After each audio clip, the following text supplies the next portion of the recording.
jaa ngeen jëf mbokk yi ñaari waxtu jot na sëkk fii ci Walf TV bisimila ci xibaar tisbaar gi li ci gën a fës dañ am yéen faram-fàcce ko ba tey ci wàllu xibaar syndicat gi ëmb jaaykatu pharmacie yi nekk ci biir réew mi takku nañ taxaw kon fas yéene jàmmalu waa IPRES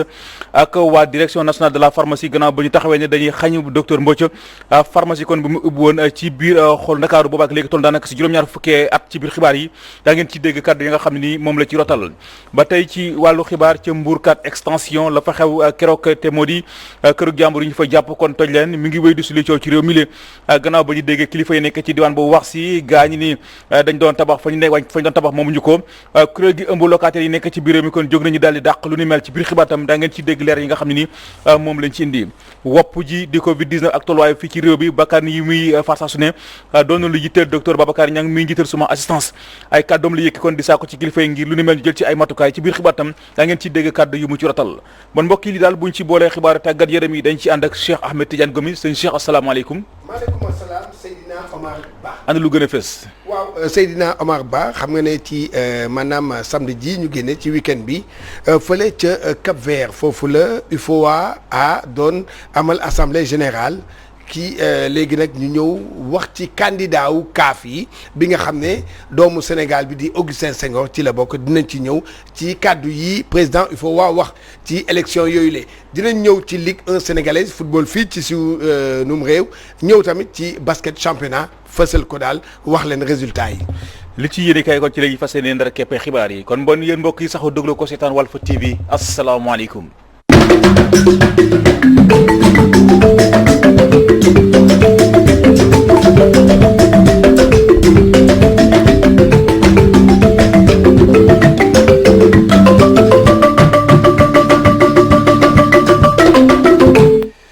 bismillah ci xibaar yi Jembereng fa la ñu jëm di benn dëkk boo xam ne nekk foofee ci diwaan Casamance xale yu jigéen yu ci bari daanaka jàngatuñu ndax tourisme bi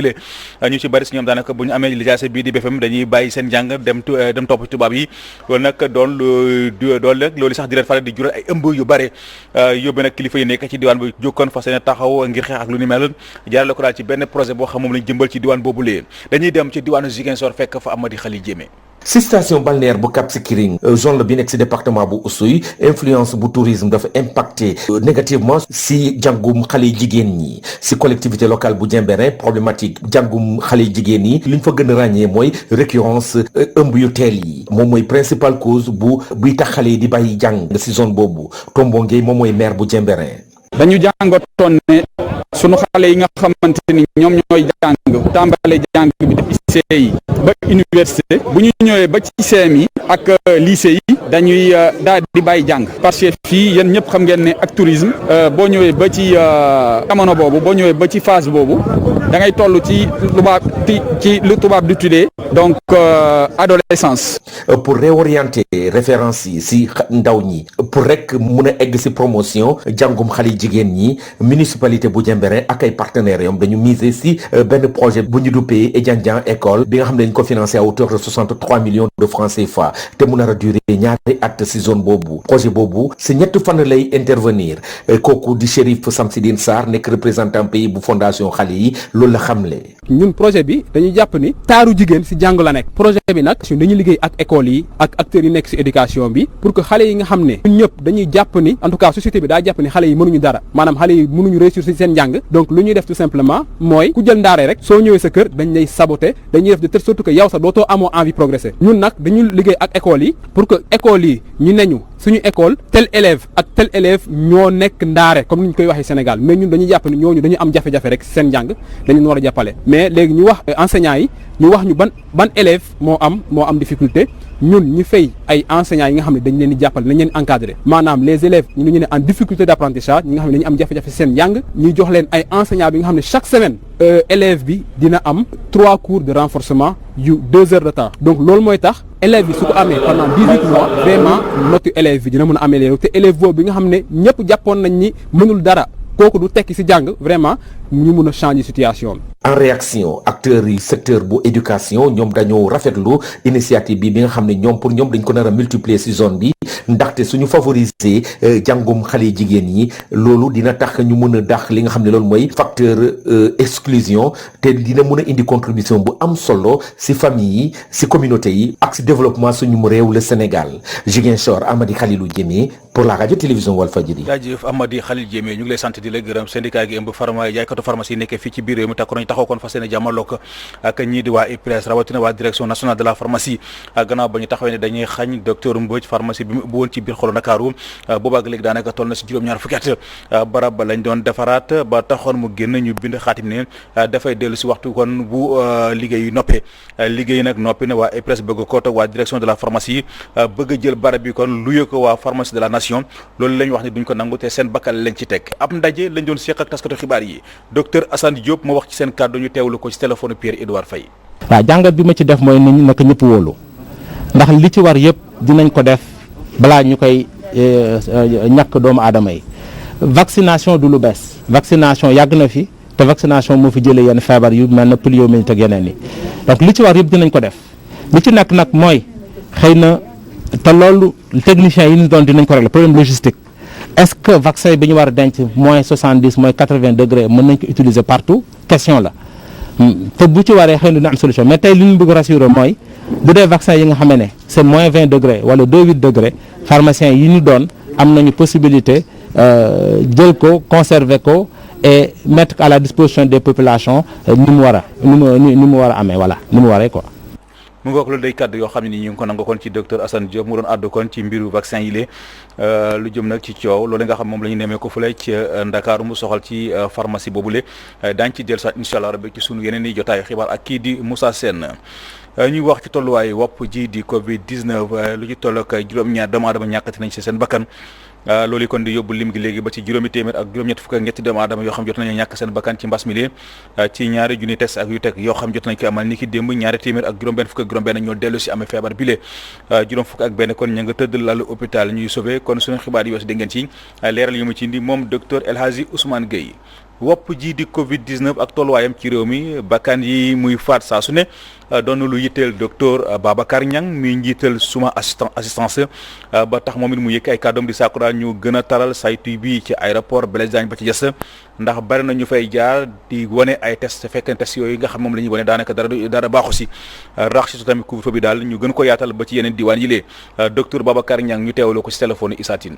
couvre-feu bi sax man ñaan naa gouvernement ñu xool ñu ko war a yokk il faut ñu yokk ko ba nit ñi mën a toog pendant 7 jours te léegi yàlla daf ñu dimbale sax duutu 15 jours feebar bi mu ngi law ci 7 jours bu jógee ci man dugg ci kenn 7 jours lay def ci nit ki soit mu sonnal ko soit mu bañ ko sonnal donc man 7 jours yooyu waxuma la Sénégal sax monde entier bi OMS moo waroon a jóg mais na nit ñi toog par 7 jours parce que boo defee couvre-feu Dakar ak Thiès te defuloo ko Tamba defuloo ko feneen loolu sax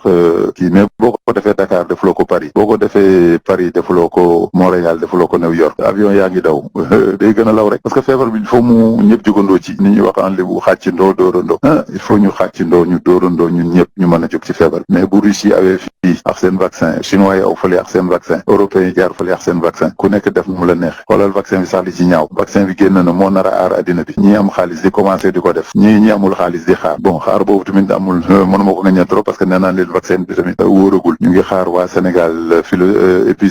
épidémiologie fi nekk ak virologue yi fi nekk ñu jël vaccin boobu ñu jàngat ko ñu recevoir rapport yi jàngat ko boobu la ñu woon a xam Sénégal ndax dañ koy jël wala duñ ko jël. mu ngoog loolu day kàddu yoo xam ne ñu ngi ko nangoo ci kii di docteur Babacar Niang ca Mbour extension ca Mbour Cargo extension la fa xew keroog te moo di kërug jàmbur yi nga xam ne ñoom lañ fa jàpp tëj leen mu ngi wéy kon di suli coow ci réew mi lee gannaaw nag ba ñu déggee kilifa yi nekk ci daan wax si ne gaañ dañoo tabax foo xam war ñu fa tabax kuréel gi ëmb locataires yi nekk ci réew mi kon jóg nañ daal di dàq lu ni mel teg ci joxoñ ab baaramatuma ñoom kilifa yi ne luy njig njaaga ñoom naka la ñu mën a seetaan ay nit tabax ba dëkk nga bëgg wëlbatiku naan fa ñu tabax moomu ci ko ana li tax ba ñuy tabax ñëw leen arrêté leen loolu nag di ay kàddu yoo xam ne nii ñu ngi ko nangoo ci Elimane Sall ñu teewloo ko ci téléphone. li ñu xalaat rek mooy loo xam ne la depuis quelque temps ñu ngi gis ne état bi mu ngi wéy di daaneel ay kër ci gox bu ne waxuñu waxu légalité mais ci wàllu nit ak yelleefu doomu aadama loo xam ne la kenn waru koo mën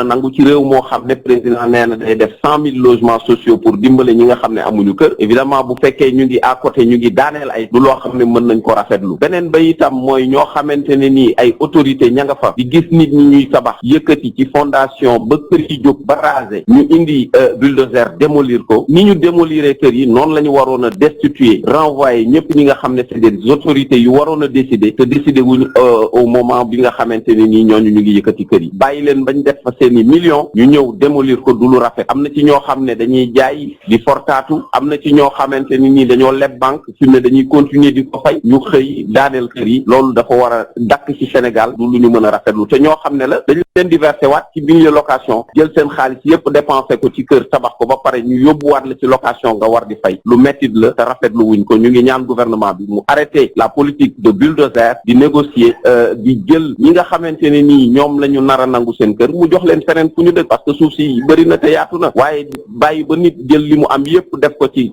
tabax ba mu kawee ñu jël ko daaneel ko du lu ñuy rafetlu. ngir xeex ak ñàkkum xëy yi nga xam la ñuy faral di nemee ko fële nga xam moo la ci diwaanu Njaareem ki nga xam moo di Modou Fall muy njiital direction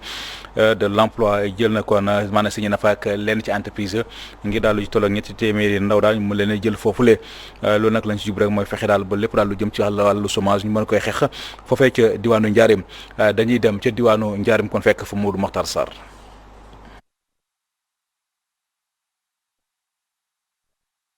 direction de l'emploi bu Sénégal mujjee na xaatim benn convention ak ay entrepreneur ci région bu Diourbel lu ëpp ñetti téeméeri ndaw dinañu tàmbalee xëy direction de l'emploi nag fas yéene séddoog entreprise yi payu ndaw ñii ñu recruter. signature convention yi nga xamante ni day am ci diggante direction de l'emploi ak entreprise chef d'entreprise yi nga xamante ne ni ñoo nekk fii ci dëkk bi boo xoolee ci xayma ñaar fukki entreprise ak ñaar muy maanaam ñaar fukki entreprise chef d'entreprise ñëw nañ signé convention bi loolu permettre ñu mettre en position d'incubation lu toll ci 308 jeunes yoo xamante ni dañu dem ci entreprise yooyu di fa liggéeyee ci première partie bi nga xamante ni mooy première journée de signature bi ñu def tey. Pape Modou Fall directeur de l'emploi ne liñ ci jublu moo di xeex ñàkkum xëy mi ci région de Diourbel ndax dañoo seetlu ne daf fee am doole lool. Diourbel bokk na ci région yi gën a néew doole ci Sénégal ci wàllu emploi mais aussi ci wàllu xëyu ndaw ñi looloo tax donc bi ñu ko fi tàmbalee ñu wax ni dañuy ñëw xool ni ñuy accompagner jeunes yi pour ñu mën a am liggéey mais loolu dañ koy créer ci connexion bu mën a am entre ñi fi yore entreprise ak jeunes yi nga xamante ne bëgg nañu liggéey donc looloo tax ñu permettre ñu pour ñu mën a réduire taux de chômage bi nga xamante ne nii moo nekk ci localité bi. ñoom entrepreneurs yi nekkee ci région bu Diourbel nag rafetlu nañu bu baax xaatim gi ñu def ak direction de l'emploi. initiative bu rafet la bu ñuy kontaan bu baax a baax parce que bokk na si li ñuy dimbalee ñun en tant qu'employeur pour ñu gën a ñeme moo di gën a mën a recruter des jeunes diplômés. c'est la première fois partenaire bu ñu mës a liggéeyal yàgg nañoo liggéey mais mosuñoo gis kenn ñëw ni ñu kaay ñu ànd liggéey wala kaay ñu jàppale la kon tey bu direction emploi ñëwee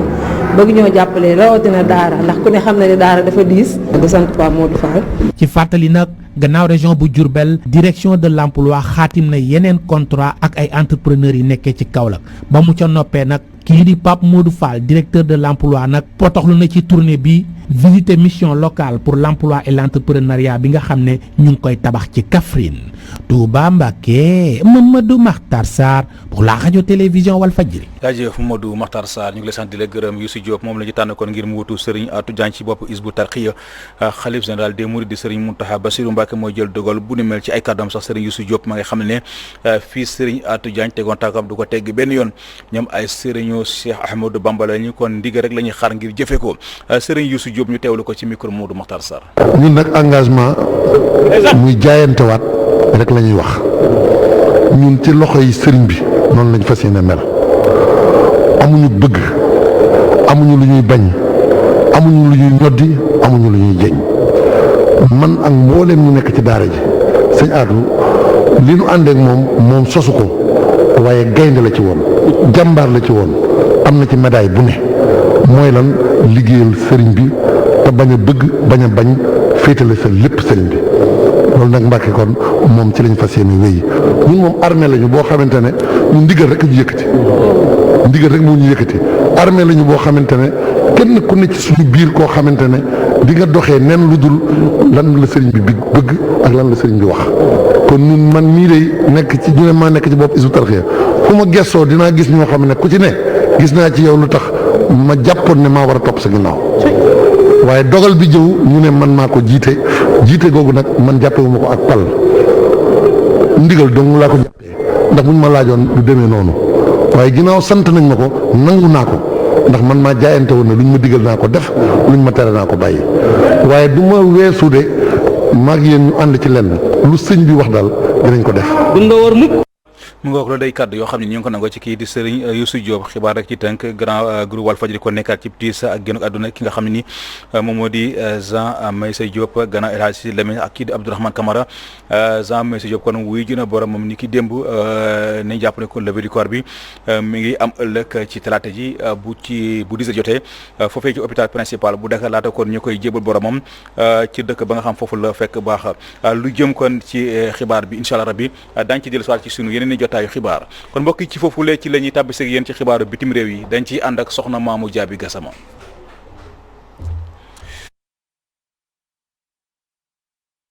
kon ci foofu lee ci la ñuy tàbbisee ak yéen ci xibaaru tàggat yaram yi di ci dalal Cheikh Ahmed Tidiane Gomis sëñ Cheikh asalaamaaleykum. maaleykum asalaam Seydina Omar Ba. dañ koy tàmbalee wàllu coupe IFOA. waaw IFOA. voilà kon IFOA CAF.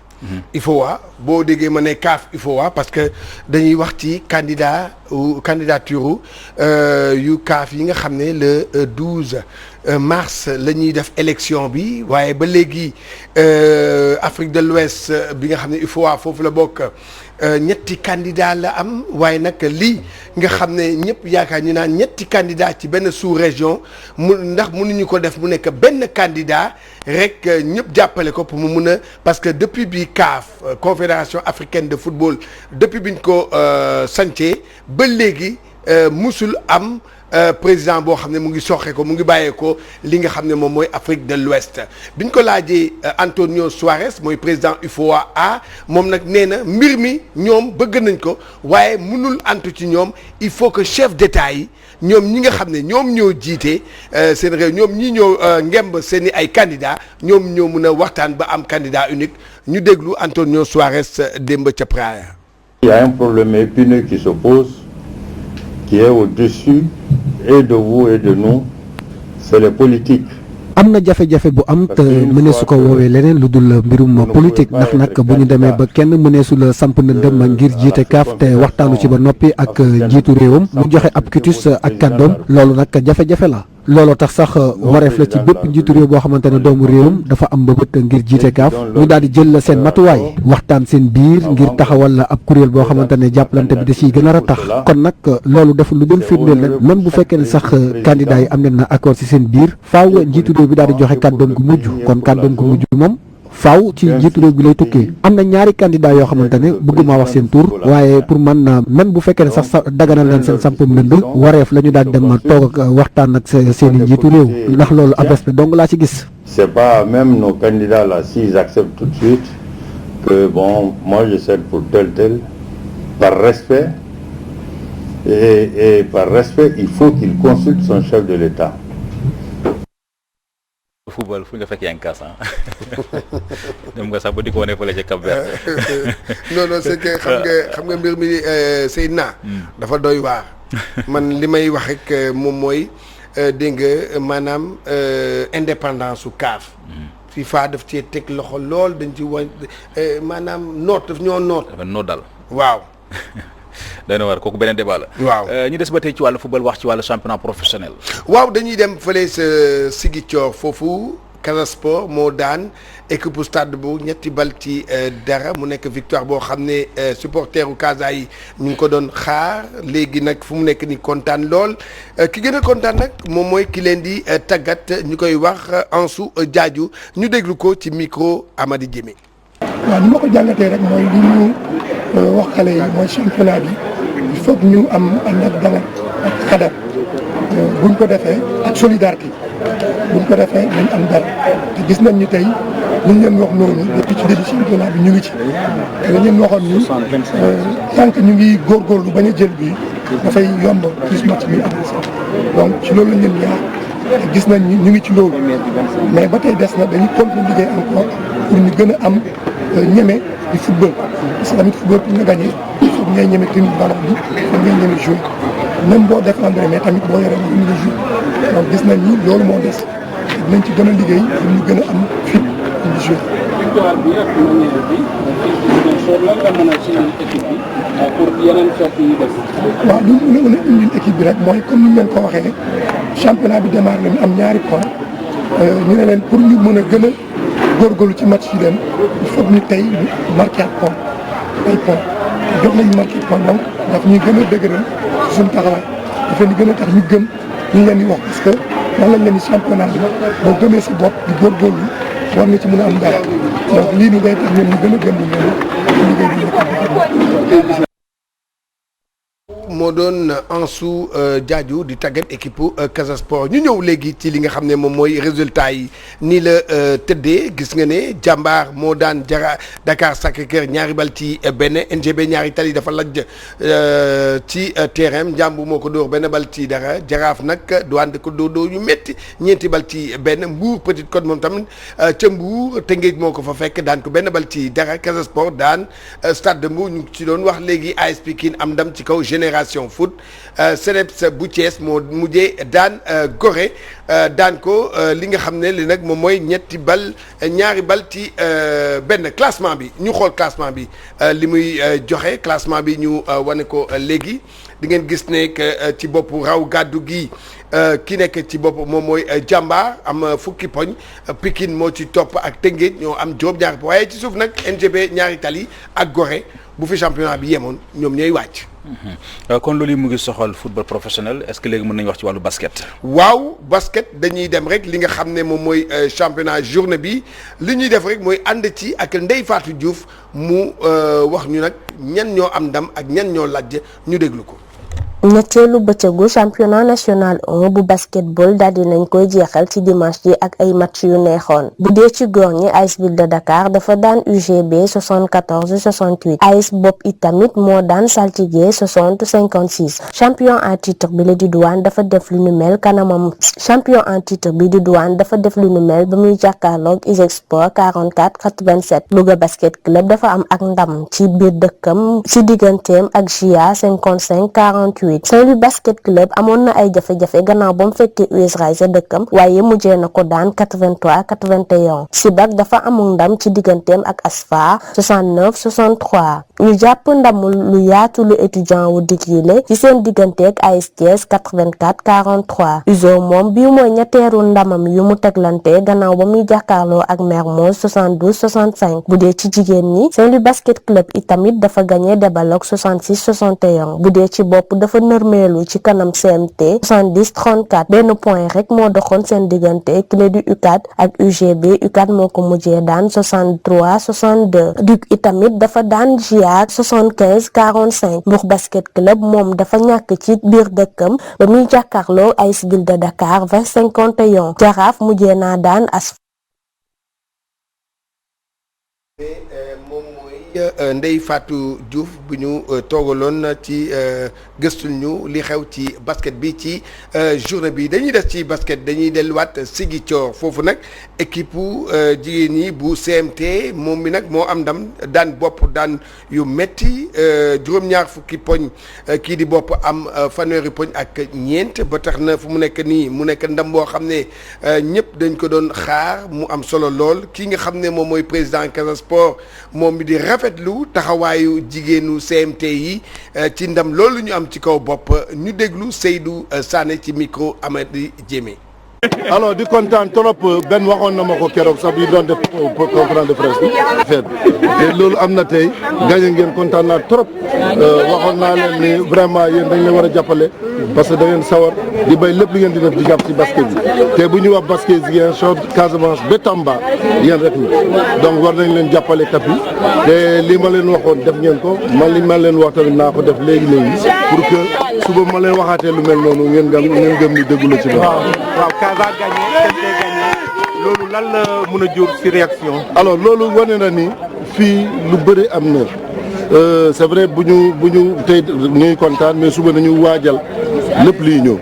bu ñu naagu yaakaar nag gagné nañu tey muy Casa Sport muy CMT que léegi jeex na dañuy demee noonu championnat bu métti la mooy nekk tant du point de vue basket que du football day métti lépp loo gis tamit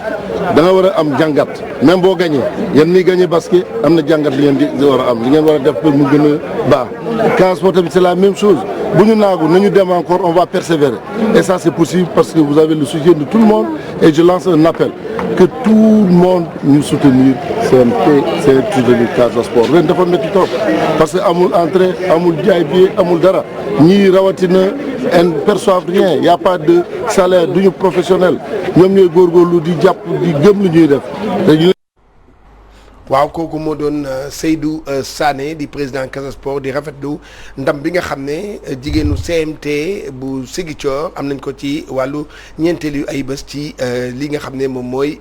basket Seydina Omar Ba lii moo fi rusoon ci wàllu tàggat yaram. di la sant di la gërëm Cheikh Ahmed Tidiane Gomis mbokk yi kon ci foofu la ci la ñuy tàbbise ak yéen ci ñaareelu xaaju xibaar yi benn ponk la te mooy li ci yéene kaay yi ki ko nafar Abdoulaye Bopp la. dal leen ak jàmm presse bi ñàkk na kenn ci ay kennoom di Jean Meissa Diop Walf Quotidien borom xalima ga dem na moom mi jàngal ñu bari ci métier tasum xibaar démb la génn àddina toll woon ci juróom-ñeent fukk ak juróom-ñeent askanu jagañaaw ga mu fekk baax ne ci tiis taskatu xibaar yi sëngéem ci yéene kaabi Walf Quotidien ga mu ne woon ne Jean Meissa Diop dee su ko fàtte ba mukk ci biir yéene kaabi Walf Quotidien ay étudiants ak ay jeunes reporters jot nañu indi ay seede ci ndem si yàlla gi Youssoufa Kanté mi jiite étudiants yi ne ca CESTI xam le ne ñàkk nañu ko mag ñàkk nañu kàngam dem si yàlla Jean Meissa Diop ndax jot na leen a tàggat jàngal leen métier mi ci anam yu mucc ayib libération ne presse bi ñàkk na monument gu mag ndax liggéey bu yaatu gu ndem si yàlla Jean Meissa Diop def ci mbind mu leer ci sàmmonteeg éthique ak déontologie wàccee woon boppam nangoo gëstu yokku ci tàggat ñu bari ci métier mi direct news ne ileer ba damm na ci waar Jean Meissa Diop dem na yéene kabi di las ne presse bi ñàkk na ki leen doon woon yoon lu ko dalee ci liggéey bu yaatu ga mu jot a def ci groupe Walfadjri yéene kabi ne ci fàttali moom dem si yàlla Jean Meissa Diop doonoon na fi rédacteur en chef bu Walf Quotidien doonoon fi chef de desk culture benoone mu jiite Walf Grand Place yéene cabinet jaar na ca Sénéra laas na tey Jean Meissa Diop fekk na El Hadji Sidi Lamine Niass ak Abdourahmane Camara ñu dem fekki Vox Populi ca lam ñu xaymaal ci semaine gi ñu weesu ci tolluwaay coronavirus bi yéene cabinet lu toll ci juróom benn fukki doomi aadama faatu nañ ci yéene cabinet boo jëlee week-end bi rek lu toll ci fukki doomi aadama ak ñeent ñoo ci ñàkk seen bakkan lu toll ci juróom fukki doomi aadama ak benn doon ay cas grave lottu lool ci lalu hôpital yéene cabinet ñu fàttali ne bi fi mbas mi duggee ba tey Sénégal ñàkk na lu tolloog juróomi téeméeri doomi aadama yu toftal juróom-ñaar fukk ak juróom réew mi quotidien covid 19 gaa ngi faat waaye la muy faat ci biir kër yi kenn mënu koo xayma yéene cabinet ña amee coronavirus soo xaaleek moom ci biir kër yi bañ a dem ci waa kër docteur bennoo ne ñu ñàkk seen bakkan foo leen natt lim ga weesu na ko yéene cabinet boo xoolee tey limu doomi aadama ya ñuy suul ci armeel yi mu ngi gën di bëri bu njëkk ci armeelu Yoof ña nga fa doon denc ñaari doomi aadama jàpp ñetti doomi aadama waaye ci jamono mbas mi ñu toll saay su ne mun nañ faa denc lu toll ci ñaar fukki doomi aadama réew mi quotidien liste baa ngi gën di bëri ca ña nga xamante ne ay kàngam lañu ay kilifa diine lañu ay kilifa aada lañu ba ci ay kilifa politique yoo xamante ne ñàkk nañu seen bakkan ci bile mbas di covid 19 réew mi quotidien ak feebar bile ak na mu bindoo ci waxtu wile mun naa dem ba gàllankoor entreprise yu bëri yéen kaabi di sursaane gàllankoor am na ci test yi ña jot a wàcce ca AIBD ca test yañ fa wone dara baaxu ca yemook ci diiruk ñaari fan lu toll ci fukki doomi aadama ak ñeent faatu nañu ci coronavirus yéen kaabi ne lu ko dalee fukki fan ci weeru décembre gi ñu weesu ba ñaar fukki fan ak ñetti ci weeru janvier 2021 lu toll ci ñaari téeméeri doomi aadama ak fanweer ñoo ci ñàkk seen bakkan turbine ne feebar gaa ngi gën di law ci réew mi ay test yu baaxul ay test yu awul ci yoon feeñ ca AIBD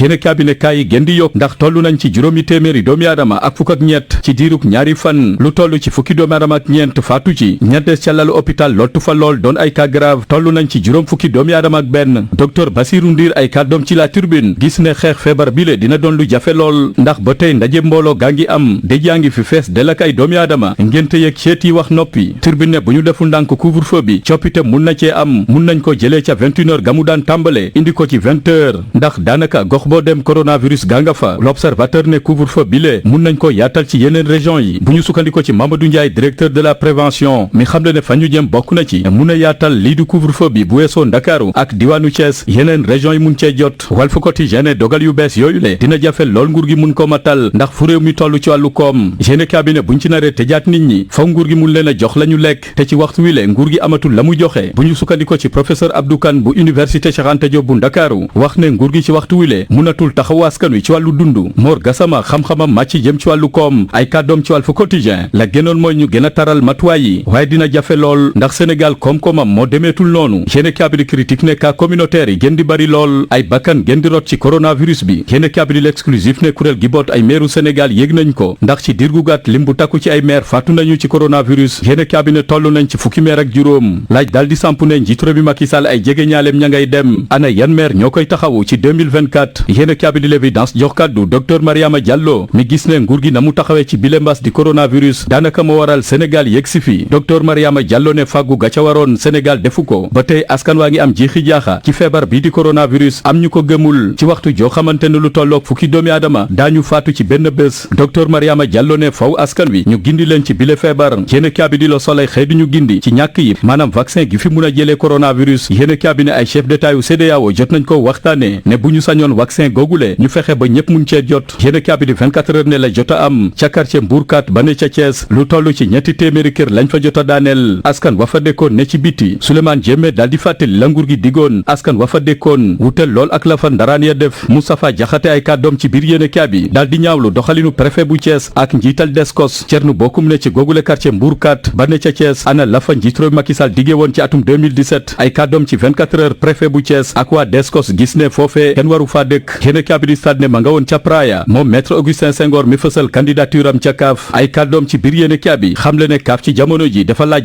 jooyantiwaat dafa laaj ñu mun ko suqali ndax CAF féppay métti doon na lu waral tey mu doon candidat ngir mun a jiite kuréel gi saytu footballu Afrique ëllëg yéene kaabi di sursaane boolu ceeb yóbbu na njabootum lemm ca kaso mbir yaa nga xewe ca quartier Daaru Xudoos foofee ca Touba ci njabootu Kebe yéene kaabi ne gannaaw bu ñu taajee bool ba ca la Koddu Fay joteek wujju peccor goom di Awa Kebe yéene kaabi ne la leen jotale bokk na ci gannaaw bu Koddu Fay xamle ne wujju peccor goom dafa wiccax loxoom ci biir boolu ceeb ba ca la ko song ba gaañ ko mbir ya teeri ji fu mbaxana doone benn Awa Kebe di wujju peccor goga daal di yóbbu Koddu Fay ak liir ga mu yoroon ak jëkkër ja di Mballo Kebe mamu tuumaal ne ca xeex ba dafa sàcc portable am may laaj googule boolu ceeb gu jur coow ca diwaanu Jurbel xanaa la ne woon ca bool ba saf na sap woon ca bool muy laaj bu samp Abdoulaye Bopp ñu ngi lay sant di lay gërëm mbokk yi kon ci foofu la ci lay yëkkate jotaayu xibaar yi ñu ngi sant di gërëm bu baax a baax ñëpp ñi nga xam ne jàppoon ci xibaar yi ba mu yemb Jacques Pereira moo fare woon ci xarale gi ànd seek ki nga xam moo di Liwi Faye réalisation Pierre Edouard Faye ci kaddu gi seen mbokk Seydina Oumar Ba ci kanam tuuti rek moom mii di Pierre Edouard Faye dana fi teew dikk ak yéen ci seen rubrique ganu kër gi tey ji nag mu ngi ci dalal juge Amidou Dème kon mbokk yi mucc gu sax ci ànd ak xéwal yàlla na ko yàlla tuur ci askan ak sunu gaal yendoo ak jàmm